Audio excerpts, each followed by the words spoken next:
Muchas gracias, doctora Burley. Es para mí una emoción y un honor muy grande esta distinción y esta oportunidad de vincularme al mundo académico que lidera en México la Universidad de UCENS, ser parte de equipos. Yo creo mucho en el trabajo entre personas, en los equipos, en la interdisciplina. Cada vez más sabemos poco de muchas cosas y bastante de algunas, entonces necesitamos complementarnos. Eh, yo pensé que podía ser útil apoyar mis palabras con una presentación en PowerPoint, entonces si es posible, Gracias. la Sí, adelante en el botón compartir. que dice Share Screen. Ahí exactamente. La voy a compartir ahora. Gracias. Ustedes me dicen cuando la vean. Perfecto.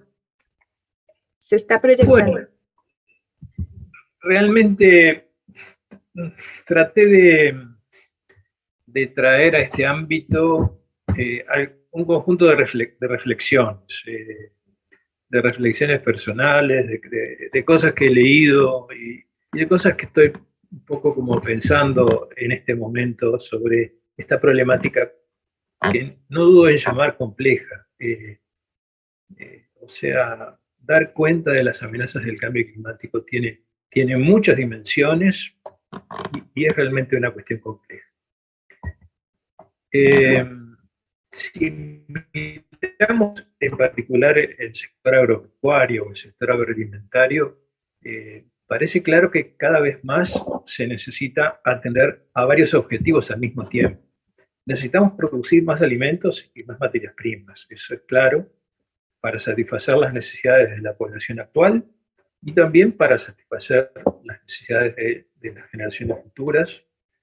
Sin embargo, lo que fue un paradigma productivista de la década de los 60 y los 70 del siglo pasado, lo que se llamó como Revolución Verde, puso quizás un poco excesivamente el acento en la productividad y en formas de intensificar la producción en base a semillas mejoradas, alto uso de insumos, y la afectación del ambiente no fue tenida en cuenta, en mi opinión, en la medida necesaria. Entonces, hoy creo que parece bastante claro que no solo el desafío es producir más, sino producir mejor, minimizar la afectación del ambiente eh, e incorporar en los procesos productivos y en las cadenas de valor agropecuarias las cuestiones relacionadas con cómo se afecta el ambiente,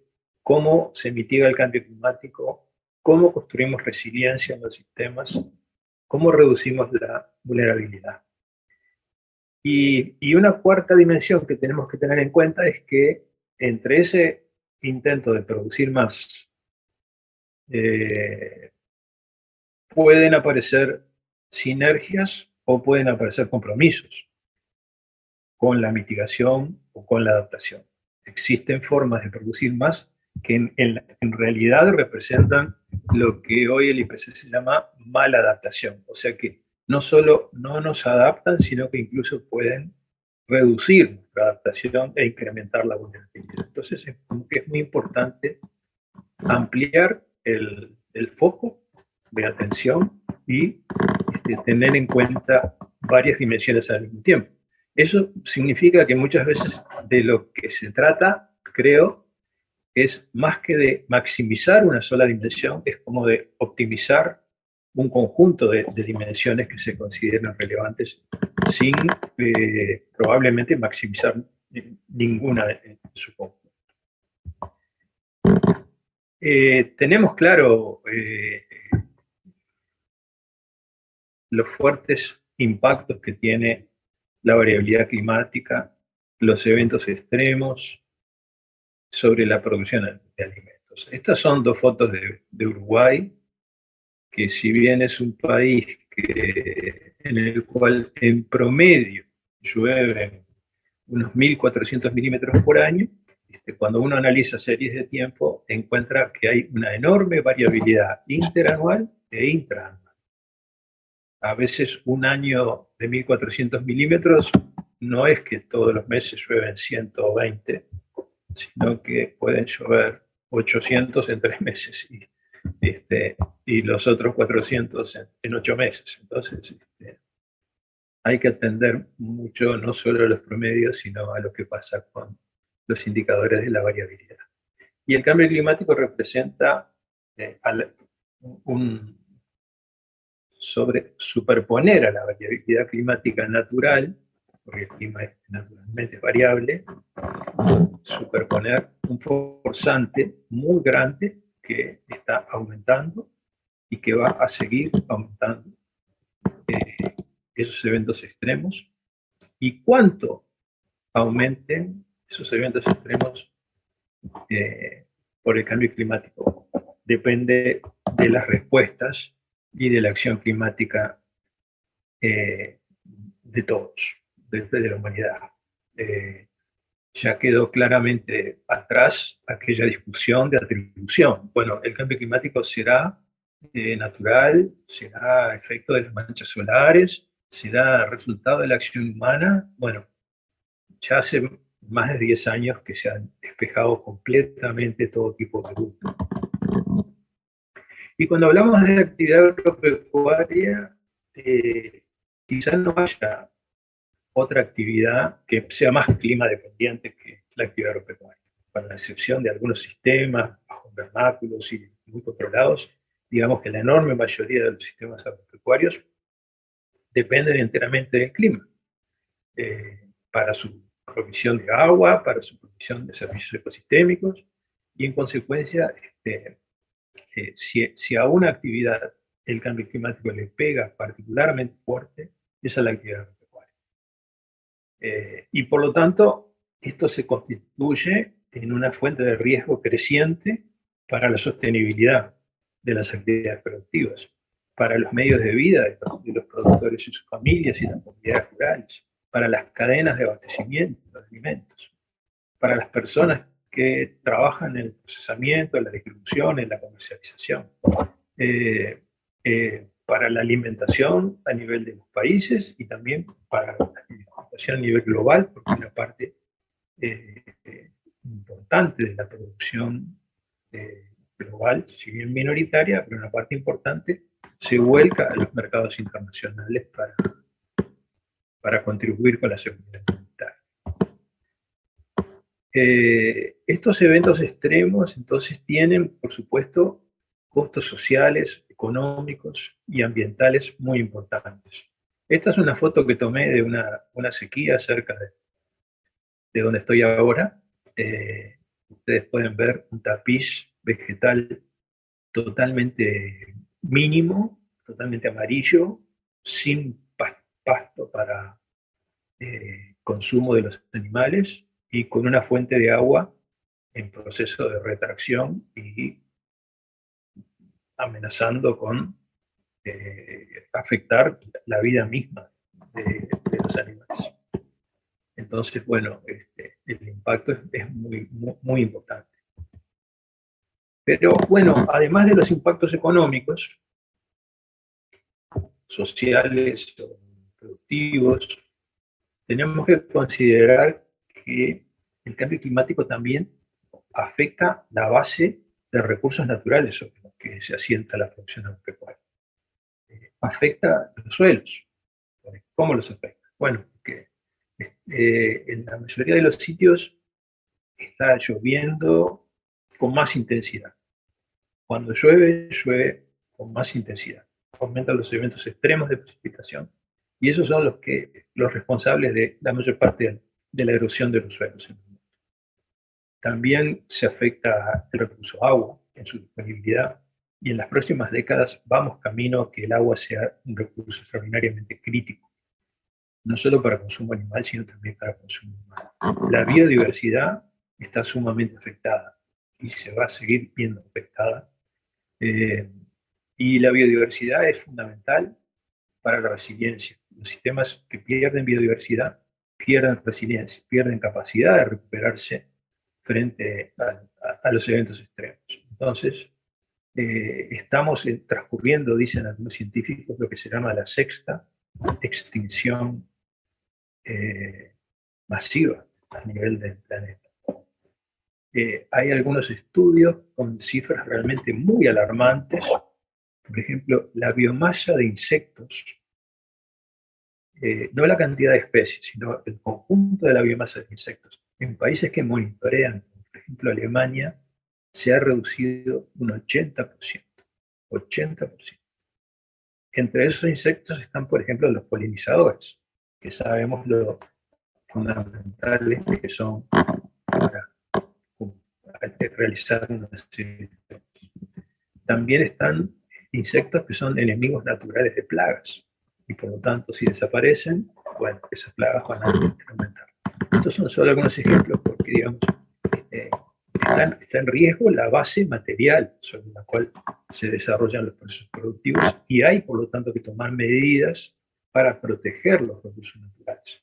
Dejar una tierra desnuda, como la que ustedes ven aquí, ¿verdad? Sin protección vegetal, bueno, expone a procesos de erosión muy severos. Y el suelo se regenera con una gran lentitud. Se puede perder muy rápido, pero se regenera con en milenios. O sea, son escalas de tiempo muy grandes que llevan a construir el recurso suelo. Entonces, es una enorme responsabilidad cuidar, lo mismo que el agua, lo mismo que la biodiversidad. Y yo diría que a esta altura prácticamente que es difícil exagerar la importancia de la adaptación en la agricultura. En el proceso de trabajo que hemos ido llevando, y que la doctora Berli hacía mención, en la Convención de Cambio Climático, donde los países en desarrollo logramos que hubiera un ítem de agenda de las negociaciones propio para la agricultura, único sector que tiene un ítem de agenda propio. No hay un ítem de agenda para discutir el tema de la industria o para discutir el tema de la energía, pero sí lo hay para la agricultura. Porque es un pilar fundamental. Es uno de los 4 pilares de la seguridad alimentaria, pero es un pilar esencial. Sin producción de alimentos, después no se puede ni distribuir, ni comprar, ni nada. Y en ese proceso de trabajo de Coronibia, bueno, se han puesto sobre la mesa distintas alternativas de respuesta internacional relacionadas, por ejemplo, con apoyar a los países para que desarrollen sistemas de alerta tempranas, planes de contingencia, analicen sus vulnerabilidades, de manera que puedan diseñar sus planes nacionales de adaptación en función de su realidad. O sea, la adaptación es muy local y muy dependiente de las condiciones locales. Por lo tanto, no es una receta que uno puede exportar. Uno puede exportar un molino de viento, un panel solar, va a funcionar. Pero cómo nos adaptamos en las condiciones de México, de Costa Rica, de Uruguay, bueno, pues son muy específicos. ¿Sí? Entonces es muy importante la investigación, el desarrollo de tecnología, el apoyo a la innovación en función de realidades y problemáticas locales e incluso de rubros. No es lo mismo adaptar la ganadería de carne vacuna de engorde que la ganadería lechera o que la ganadería vacuna de cría. O sea, es completamente diferente. En los últimos 4 años el IPCC ha producido una cantidad de material muy relevante. Ha producido el sexto informe, muy reciente, sobre tanto la base física del cambio climático como la vulnerabilidad y la adaptación, y también la mitigación. Entonces, realmente evidencia científica sobre las causas del cambio climático y identificación de cosas que se pueden hacer para reducir la vulnerabilidad, para mitigar el cambio climático, está desde ese punto de vista la ciencia. Le aporta a los procesos de negociación, a los decisores políticos, a los que toman decisiones en los países, a los ministros, en fin, una cantidad de evidencia que es muy, muy extraordinariamente útil para diseñar políticas adecuadas. Creo que en cambio climático no se puede prescindir de la ciencia para diseñar políticas efectivas. Hoy ya sabemos que es muy probable que el calentamiento llegue, incluso que sobrepase el 1,5 grados, que ustedes saben que el Acuerdo de París plantea 2 umbrales de temperatura. Uno que llama bien por debajo de los 2 grados y, si posible, 1,5 grados. Entonces, no es 2 grados, sino que es algo bien por debajo que es 1,9 ni 1,8, ¿no? Es algo un poquito, 1,5 o un poquito por arriba de 1,5. Y hay un nivel de confianza muy alto de que el calentamiento va a continuar. ¿Cuánto va a continuar? Dependerá de lo que hagamos como humanidad y a qué velocidad vamos. Sabemos que si proyectamos las emisiones actuales en el mundo, si incorporamos las contribuciones nacionales al Acuerdo de París, estamos pasando muy de largo de la meta de los 2 grados, o por debajo de los 2 grados. Y 2 grados en realidad no es un número mágico. 2 grados es un umbral que puede significar con mucha posibilidad una desestabilización de no solo más eventos extremos, sino también un riesgo de desestabilización del clima tal como lo conocemos actualmente. Ahora, para mantener vivo ese 1,5 grados, y estamos a mediados de 2022, el IPCC dice, bueno, hay que reducir las emisiones al 2030 un 45% en CO2 equivalente y llegar al 2050 en torno a emisiones netas iguales a 0. O sea, un poco de emisiones y secuestro, de tal manera que la emisión se compense con algo de secuestro y estemos en un punto de equilibrio. En 2050, falta muy poco para 2050 y falta poquísimo para el 2030, y una reducción de 45% parece una meta como, no digo escalar el Himalaya, pero escalar una montaña realmente muy alta y muy empinada. Si en realidad dijéramos, bueno, pero y para no pasar de 2 grados, ahí al 2030 hay que reducir las emisiones 25% y llegar a emisiones netas iguales a 0 en 2070. Fíjense ustedes la magnitud de este desafío, cuando incluso desde que se creó la Convención Marco de Cambio Climático, en Río 1992, las emisiones no han parado de aumentar. Año tras año han aumentado.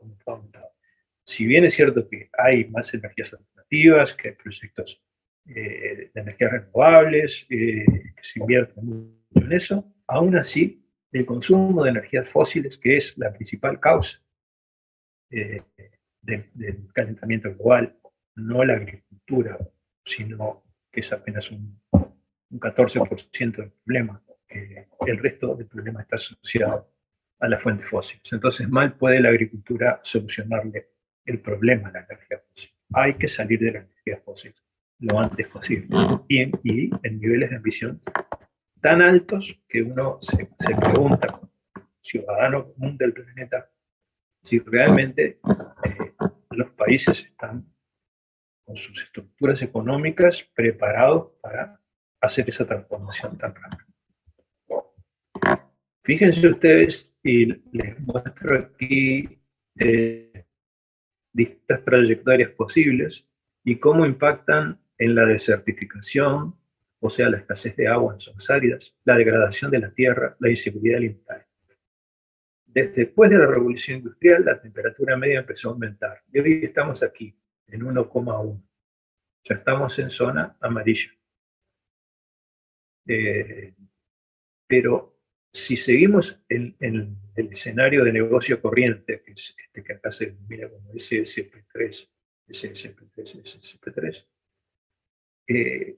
rápidamente llegamos a 1,5 grados con impactos muy grandes, y a 2 grados con impactos aún mayores, y a 3 grados con impactos aún mayores. Con lo cual, lo que dice el IPCC es que ya no solo cada grado importa, sino cada décima de grado. Décima de grado.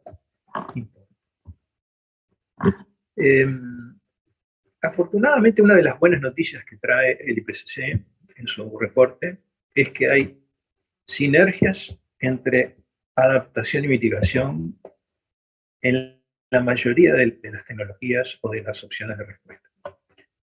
Todas estas, digamos, celdas que están pintadas en celeste o en azul oscuro, son situaciones en las cuales entre productividad, adaptación, mitigación, hay sinergias.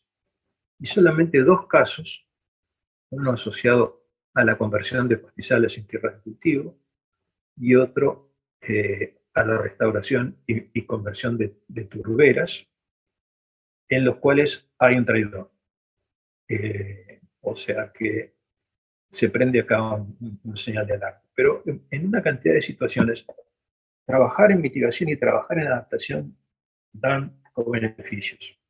Y esto es bien importante tenerlo en cuenta, porque son dos caras de la misma moneda en muchos casos. Y no hay que hacerse la imagen de que tengo que hacer cosas para adaptarme y tengo que hacer otras cosas muy distintas para mitigar. En realidad, muchas veces las mismas cosas tienen beneficios en las dos dimensiones. También vemos aquí en esta gráfica que a medida que con tecnología aumentamos en el caso de producción animal, esto es el caso de lechería, pero vale también para otras producciones animales, para la producción de carne, etc. A medida que aumentamos la productividad, se reduce muy fuertemente los kilogramos de CO2 equivalentes por cada kilo de alimento que se produce. O sea que hay que moverse de las zonas de baja productividad a las zonas de mayor productividad para reducir la huella de carbono de los alimentos, para producir más de forma sostenible en la misma tierra y también para no expandir la frontera agropecuaria a costa de la deforestación de los bosques del mundo. Entonces aquí aparece otra vez una serie de estrategias que brindan co-beneficios. Nuestra región, Centroamérica, y Sudamérica, si vamos al informe del IPCC, del sexto informe, nos muestra que son áreas que van a ser muy afectadas. Miren ustedes, por ejemplo, acá estamos en una explosión de 1 grado de temperatura, pero con 2 grados de temperatura los colores empiezan a ser más intensos. Entonces, por ejemplo, aumenta la cantidad de días consecutivos secos. Con 4 grados, bueno, las temperaturas llegan a niveles altísimos, toda la cuenca de la Amazonía va a ser afectada en su balance hídrico y se va a transformar progresivamente de una selva tropical húmeda en una sabana con enormes emisiones de carbono. Aumenta la cantidad de días secos. Entonces, bueno, los impactos son realmente enormemente preocupantes. Bueno, y entonces hay que hacer cosas, ¿verdad? Hay que hacer acciones que sean efectivas y hay que hacer acciones, en mi opinión, en todos los niveles. O sea, hay que hacer acciones. Los individuos tenemos que hacer cosas, los grupos de individuos, la sociedad civil, los gobiernos, las empresas nacionales, las empresas multinacionales y las Naciones Unidas. Este es un problema que no lo resuelve el individuo solo, no lo resuelve el gobierno solo, no lo resuelve la sociedad civil sola. O sea, es un problema que debe resolverse incluyendo, involucrando las distintas formas en que los individuos se organizan en la sociedad a nivel de los países y a nivel internacional. Me parece que es un concepto claro, que evidentemente la acción individual es importante, pero no puede por sí misma reemplazar lo que hacen o lo que no se hace en estos niveles. Así que bueno, para ir cerrando esta presentación y que no sea demasiado larga, voy a dejarles algunas reflexiones, ya no científico-técnicas, sino un poco de de otro orden, ¿no? Hay un especialista en ética llamado Stephen Gardiner que dice que el cambio climático global es una tormenta moral perfecta, porque cruza varios problemas éticos muy complejos. En primer lugar, el cambio climático es un problema global urgente en un mundo en el cual no hay una autoridad política internacional con capacidad suficiente para gestionar los procesos y para hacer que los países hagan lo que tienen que hacer. No hay un gobierno mundial, digamos así. Las Naciones Unidas son muy importantes, pero tienen un límite, porque no tienen autoridad para imponerle a los países que dejen el petróleo o que dejen de usar carbón para producir electricidad. Ese sistema político global de unos 195, 198 naciones independientes, bueno, está compuesto por naciones en las cuales uno ve en los años de trabajo a nivel internacional que los negociadores de los países responden prioritariamente al interés de su propio país, a las instrucciones que tienen de su propio país y no tanto a una visión de, bueno, somos ciudadanos del planeta, estamos todos en el mismo barco. Bueno, no estamos en el mismo barco, estamos en el mismo mar, pero en distintos barcos. Y algunos son unos botecitos que se funden con una ola de 5 centímetros y otros son unos tremendos transatlánticos. O sea que aquí hay un problema que hay que discutirlo. Yo no sé cuál es la solución, pero yo pienso que la gobernanza global, de los problemas globales que tenemos hoy, no es suficientemente adecuada para responder con la velocidad que la ciencia está recomendando que se responda.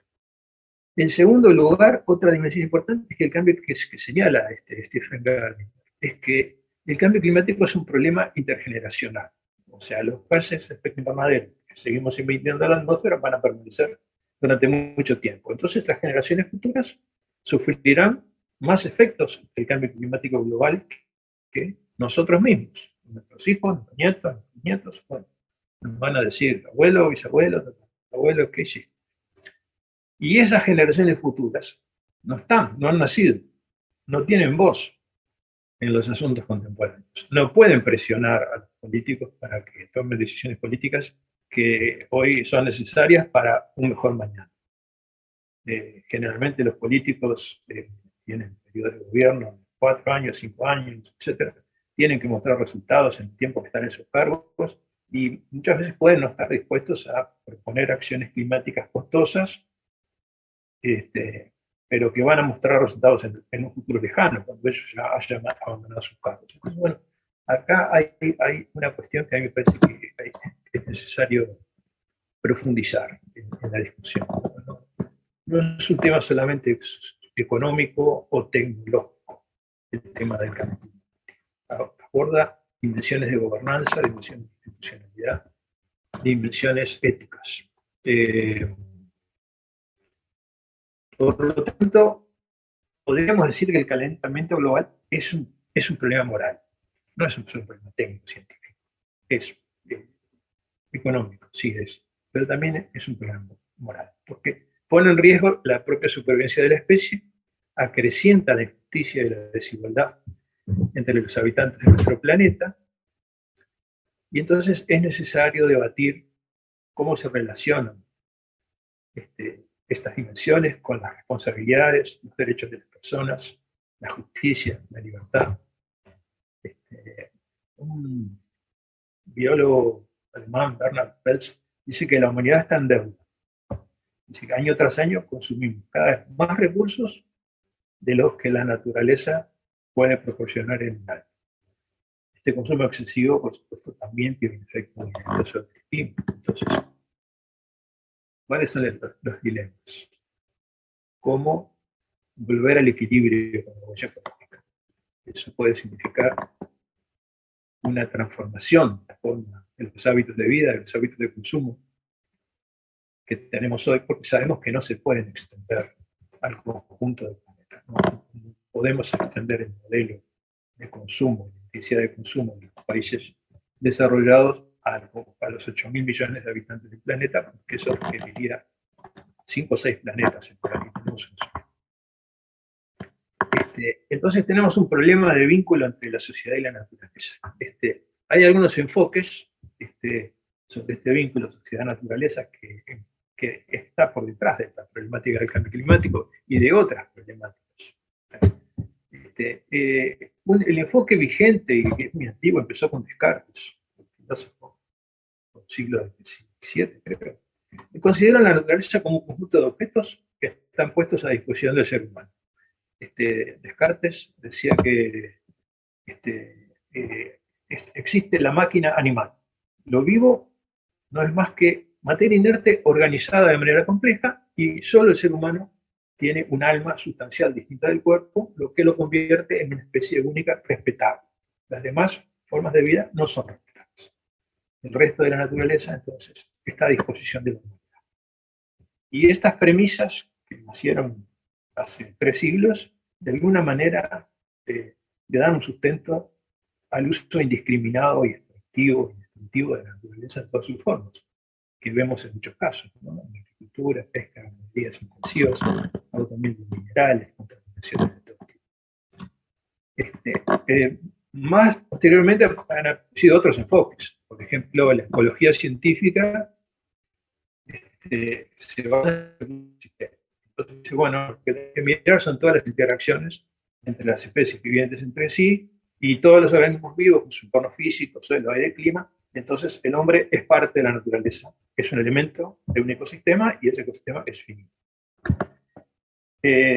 Lo que se llama la deep ecology, o la ecología profunda, va un paso más y dice que en realidad el enfoque de la ecología científica es insuficiente, y propone que el núcleo del problema es el antropocentrismo, y defiende una filosofía que integra al ser humano con todo lo vivo sin concederle ninguna categoría especial.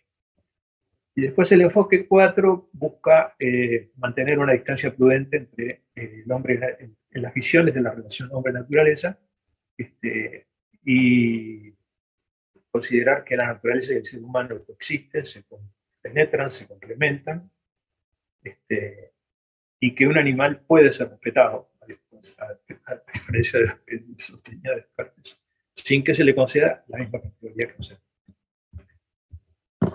Entonces, bueno, para ir terminando, algunas reflexiones sobre la relación entre ciencia y política, que es importantísimo, esta cuestión del cambio climático. Estamos, como han dicho algunos, en un escenario de crisis civilizatoria. Tenemos una crisis ecológica, y el cambio climático nos lleva a una reflexión específica sobre la relación entre ciencia y política.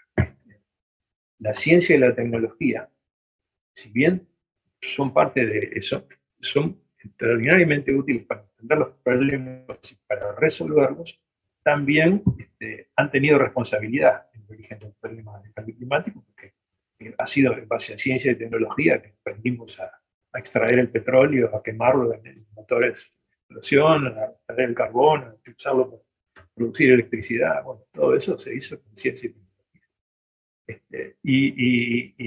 Y bueno, y está este concepto de que estamos en una nueva era geológica, que sucede al Holoceno. Un premio Nobel llamado Crutzen acuñó este término, que después fue adoptado, de que estamos en realidad en el Antropoceno. O sea, una nueva era geológica en la cual la humanidad es la principal fuerza de modificación del ambiente. No lo era hasta hace 50 años o 100 años. Hoy lo es.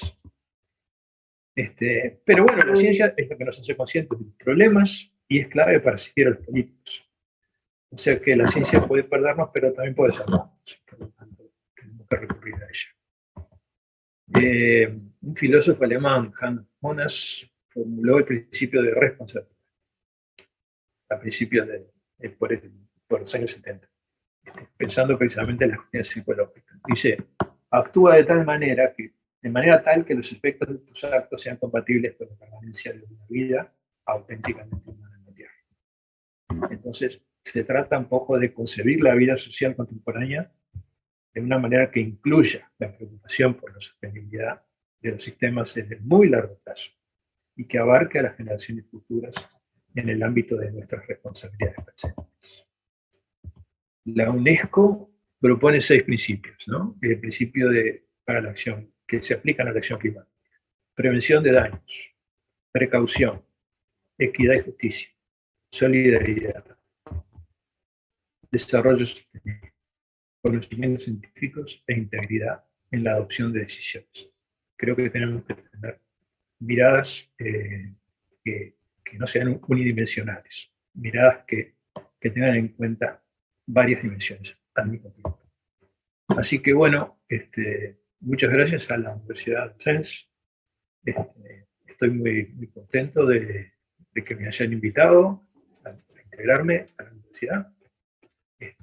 Recibo con mucho honor esta distinción. Y bueno, muchas gracias por todo, desde aquí, de Uruguay, desde el corazón. Así que